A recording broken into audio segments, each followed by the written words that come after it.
I think basically, when you can get your higher self, your ego, and your body to agree on something, the intention has a much more chance of coming about. What does your higher self, your divine, what does God, however you say it, what does that energy want? And what is it trying to pull you toward? So I think when we contemplate that, what we're moving toward is more than not a state of being. It's not always about what it needs you to do, though that may be quite a bit of it. Or it's not so much what you have, but what is the soul of you being invited to become, to occupy as a vibration, to be? What are you being called to be? And it's a trick for some of us to distinguish between that higher voice, that still small voice, and the voice of the ego, or the voice of the superego, as they would say in some fields of psychology, this part that you have been trained to think you should be like. And so it's a subtle awareness, but it is certainly available to each of us. What are we really being called to? The two can be very closely aligned, what you're being called to spiritually and what your ego wants. But if you have to choose for this first idea, choose what the higher power, the higher part of you, the divine, is asking you. And then we'll ask that part, what does the ego want? Now, if the ego can support this, how glorious. If it is contrary, it's good to know that when people listen to this higher aspect of themselves, though it may be a time delay, the wisdom of that goal, that direction, seems to pay out well. And though there might be an immediate success for the egoic aspect, the long term, it may not be as pleasant. You may get what you want, only to find you don't really want it. So we're listening first to what the divine is asking.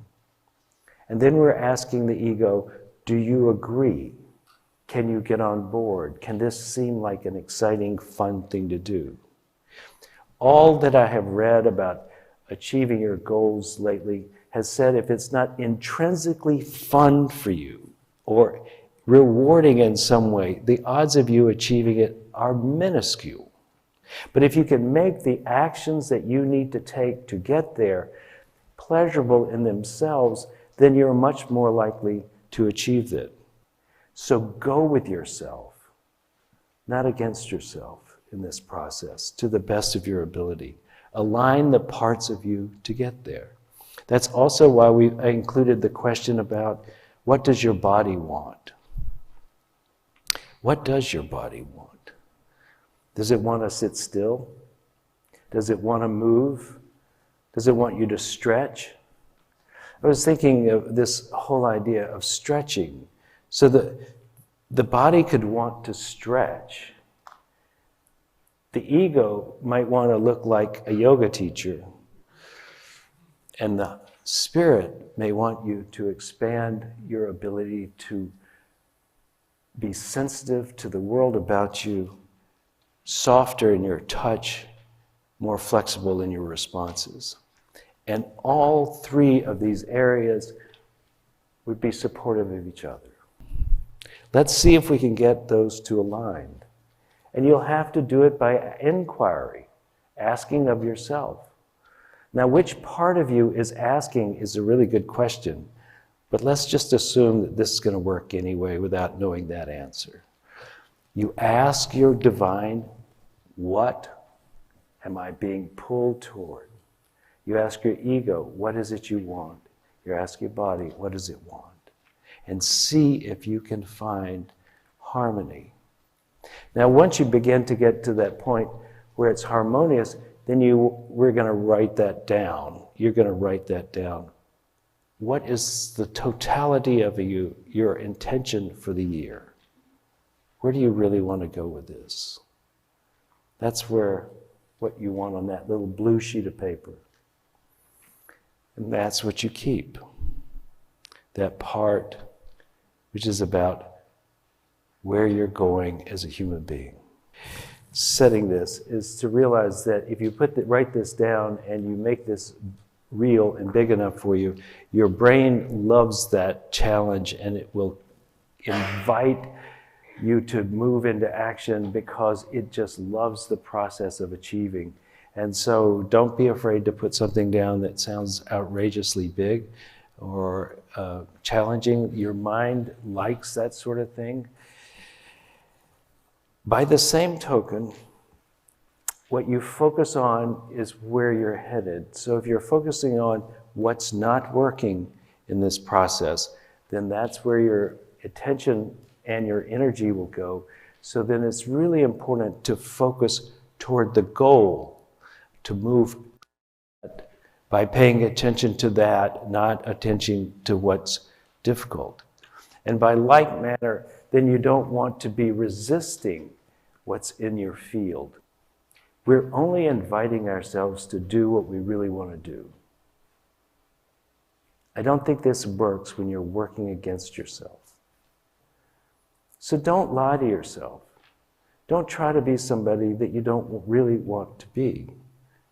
But do really be who you want to be by just going for it and taking absolutely no tolerance of continued failure.